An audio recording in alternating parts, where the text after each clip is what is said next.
I was born flying. My mother was in such a hurry to remove me from her body and expelled me with such force, I was compelled to sprout wings.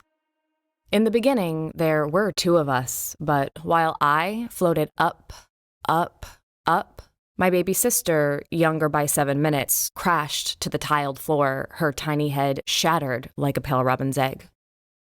My relationship with pain has always been complicated. I was still a child when I figured out the pleasure that often comes afterwards. And no, not in the way that you're thinking. The warm feeling I got from the opiate drops rubbed on my gums while a new tooth tried to push itself through my tender flesh marked the beginning of a lifelong love affair. My first encounter with heroin was like coming home, if home was the most magical and beautiful place on earth, or like winning the lottery, or having all of my dreams and prayers answered. Like being in love and being loved back just as hard.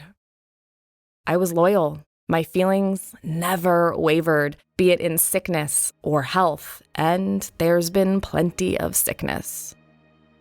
And now, here I am, battered, soaked, and not just by the rain, standing in front of an electric space heater in the Tenderloin while a stranger washes the mud out of my tights.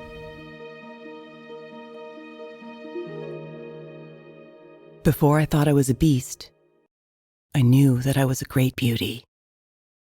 People's eyes followed my every movement, and my movements were full of grace and holy breezes. I was a snow queen and a swan, but snow melts and swans die. And unspeakably wicked things sometimes happen to young girls.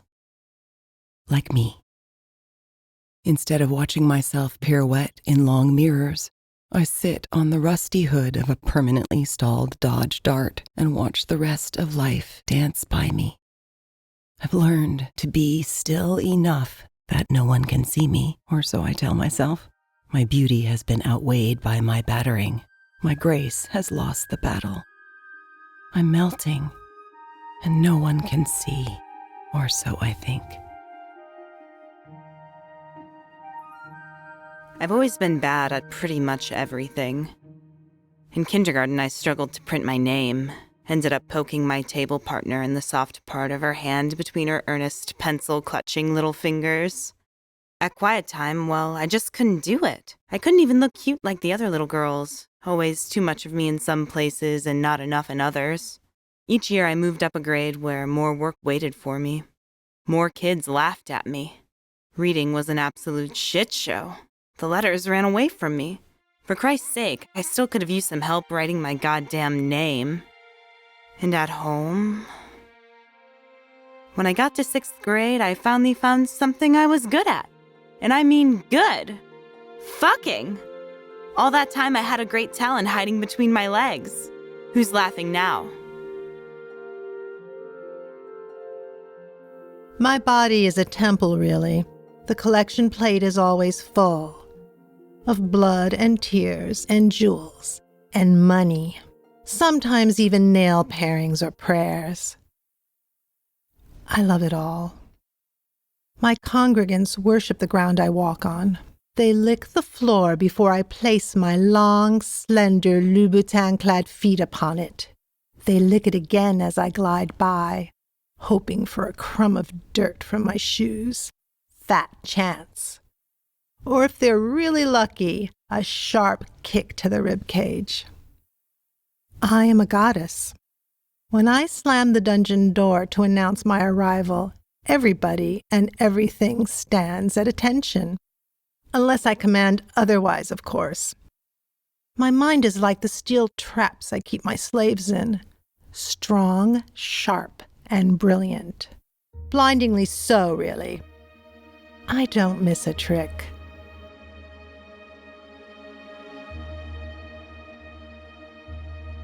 I am a prize fighter. Sometimes a prize, always a fighter. My pugilist's face shows the losses, but my full heart, the wins.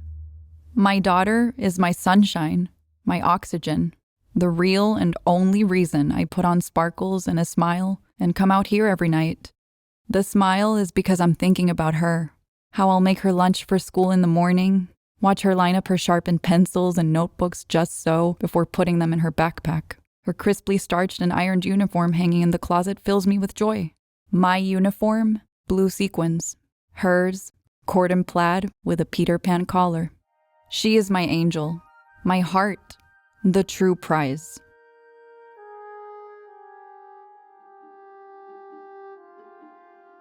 I come from a long line of strong and beautiful women. Since these photographs were made, I've become a mother and a grandmother many times over. Our lineage perseveres. My girls might be a little surprised to see who lives inside of me, but I think these pictures, they caught my regal bearing, my joy, which are still conveyed in my movements, although I have slowed a little. The photographer was able to catch the intelligence in my eyes, the sweetness of my spirit, and my fierce will, all qualities that my family is intimately acquainted with. But just between us, what I'd been hoping to catch but couldn't was the eye of the handsome young photographer. So many lifetimes ago.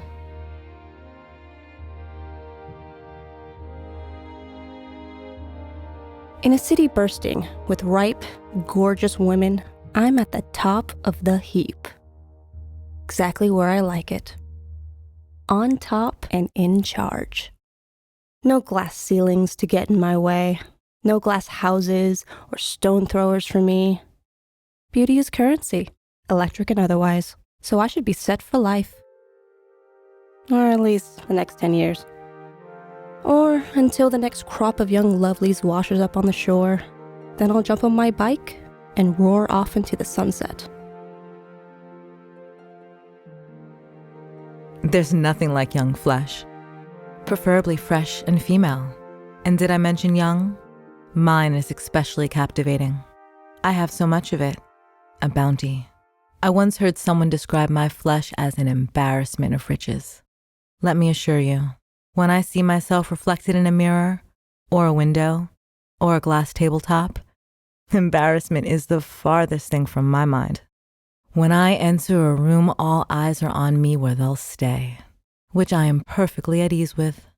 The attention warms me, causing my abundance to emit a lovely, slightly sweet, slightly tainted scent. The world is an oyster to my pearl, and I intend to slurp up every last bit of it while I can. Damn, I'm gonna miss me when I'm gone.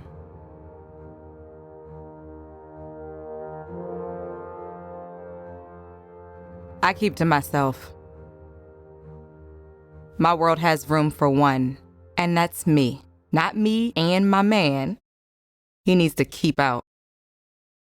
Not kids either. Definitely keep out. My mom?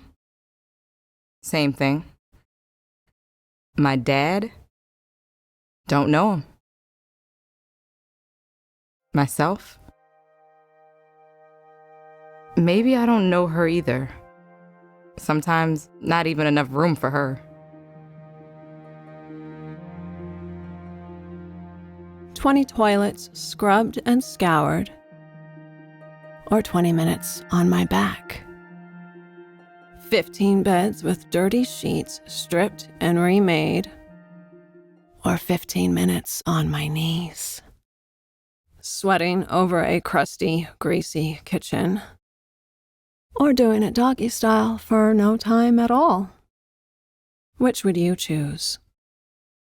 A game of tennis that lasts for approximately 30 years with a man that you hate, or a half hour of double penetration, no animals. 100 dinner parties which require 2 hours of small talk each, or being tied up and playfully tortured for an evening. Living a life of quiet desperation, or screaming your angry song from the rooftops. I know what I choose. I'll take the high road, every time. Dear Mom and Dad, I really like living in San Francisco. There's so much going on here and lots of interesting people. I'm so lonely. My savings are holding up, and I have a few job interviews next week. I'm selling my body and soul to anyone with $50.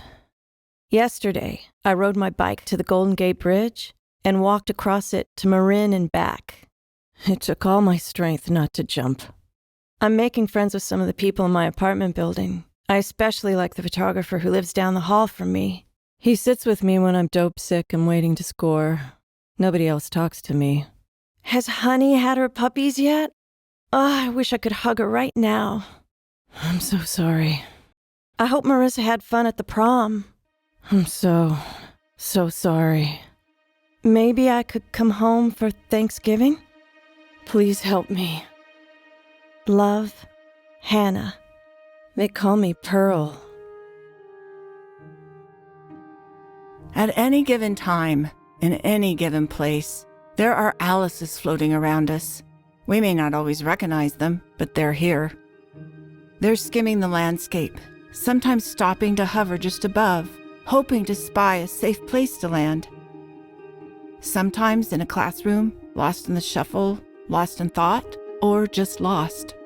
Sometimes being pulled along by an adult so immersed in their own quest for survival, an Alice is no more than an invisible burden attached to an overworked, nail-bitten hand. She is creating her own world, living in her head, waiting for the time when she can tiptoe tentatively beside us. If things go well, she can someday stand tall in a crowd. Look carefully at your own children, at your students, your neighbors. Some Alices have grown an adult carapace around their fragile forms, the wispy child still living on inside. The lucky ones find a place to make a soft landing, or are resilient enough to survive the bumps and sharp places. They'll grow strong and take their places in the ranks. And then there are the wounded souls still wandering in their purgatories, flocking to dark streets and big cities like flowers stretching their faces to the sky, hoping for rain, or children searching for a mother's love, or someone dying for the touch of another human being, or dying. An original sinner with no sin, craving redemption.